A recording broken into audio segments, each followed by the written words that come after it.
આજે આપણે series board બનાવવાના છીએ. સિરીઝ વત્તા એની અંદર થોડા પેરેલલ સ્વિચ સોકેટ બી નાખીશું કે જેથી આપણે ટેસ્ટિંગ કરી શકીએ. તો સિરીઝ બોર્ડ એ આપણા એઝ અ ઇલેક્ટ્રિશિયન ખૂબ જ અગત્યનું ઇક્વિપમેન્ટ. તો એટલા માટે આપણે કઈ રીતે બનાવવું એ આજે જોઈશું. તો આની અંદર આપણે જે બી એસેસરીઝ આપણે રાખવાના છીએ તો એના આપણે અહીંયા માર્કિંગ કરી દીધું કે જો ભાઈ અહીંયા આપણે એક બલ્બ રાખીશું, અહીંયા એક સ્વિચ આવશે, અહીંયા એક સોકેટ આવશે. આને આપણે સિરીઝ બોર્ડ તરીકે વાપરીશું, બરાબર. સ્વિચ, સોકેટ અને આ લેમ્પ, આ બંને સિરીઝમાં રાખશું. એના પછી અહીંયા આપણે એક એમસીબી રાખીએ કે જેના દ્વારા આપણે સપ્લાયને કંટ્રોલ કરી શકીશું. એના પછી અહીંયા ફ્યુઝ આવશે, એક ઇન્ડિકેશન લેમ્પ આવશે. એના પછી અહીંયા એક બલ્બ રાખ્યો, લેમ્પ હોલ્ડર, કે જે આપણે પેરેલલ આ સ્વિચ સાથે જોડીશું. અને અહીંયા જે બીજું આ સોકેટ રાખ્યું એ આની જોડે આપણે કનેક્ટ કરીશું. અને આ સ્વિચ સોકેટ બી કનેક્ટેડ હશે પેરેલલ, બરાબર. તો આપણે કોઈ વસ્તુને ચાલુ કરીને ચેક કરવી તો આપણે અહીંથી કરી શકીશું. અને જે વસ્તુને આપણે સિરીઝ બોર્ડ વડે ટેસ્ટ કરીએ તો એને આપણે આ સ્વિચ સોકેટ અને લેમ્પ વડે કરી શકીશું. ઓકે. તો હવે આપણે એનું માપ લઈ લીધું હોય પેન્સિલ દ્વારા એનું માર્કિંગ કરેલું હોય દરેકનું. તો હવે આપણે એને માર્કર દ્વારા એક માર્કિંગ કરી દઈશું કે જેથી ભૂસાઈ ના જાય. અને એના પછી આપણે એને ખાંચવાની શરૂઆત કરીશું. તો સૌપ્રથમ આપણે લેમ્પ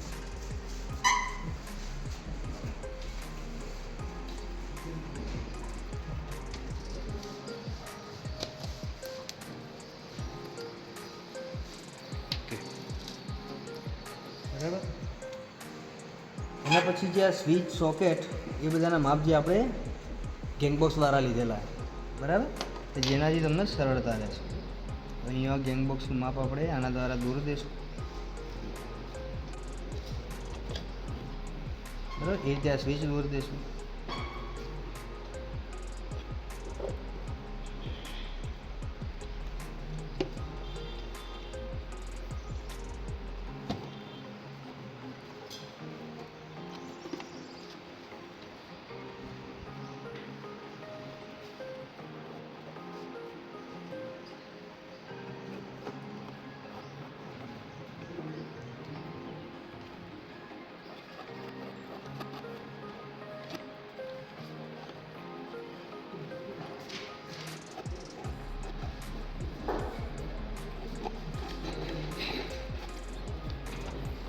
ત્યારબાદ એમસીબીનું આપણા જોડે માપ નથી, આપણે માપીને એનું માપ લીધું હતું, આપણે ફૂટપટ્ટી દ્વારા દોરીશું.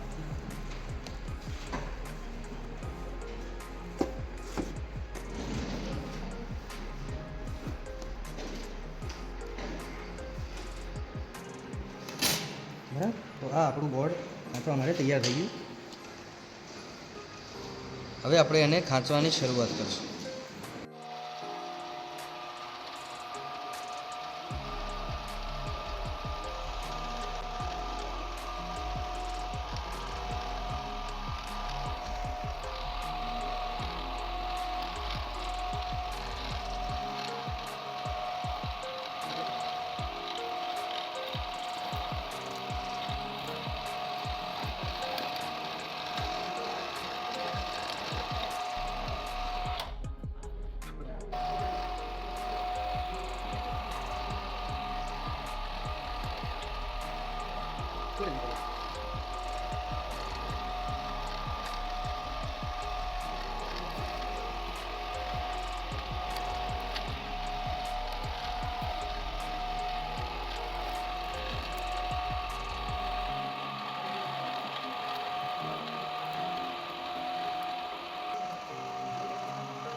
ઓછું થાય. લાઇનની બહાર ના જવું જોઈએ, લાઇન ઉપર ના આવવું જોઈએ.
Nah, kalau si RJ, RJ berapa ini?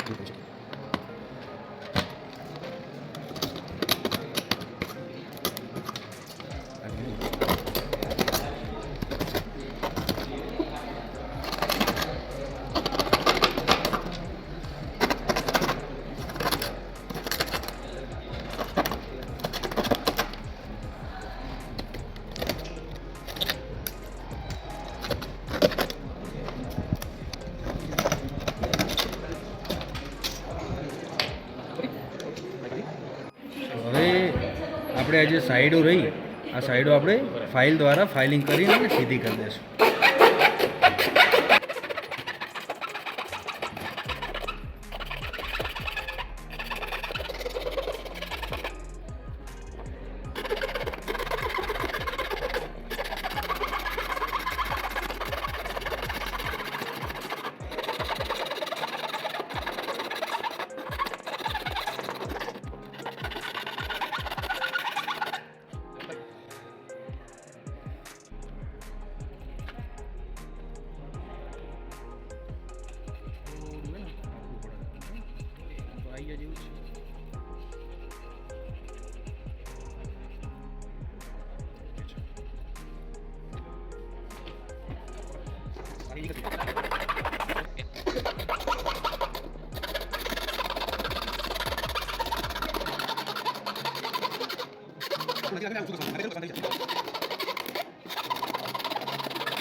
આ રીતે આવશે. ઓકે.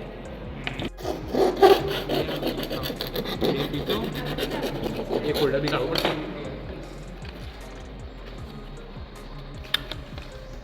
ઓકે.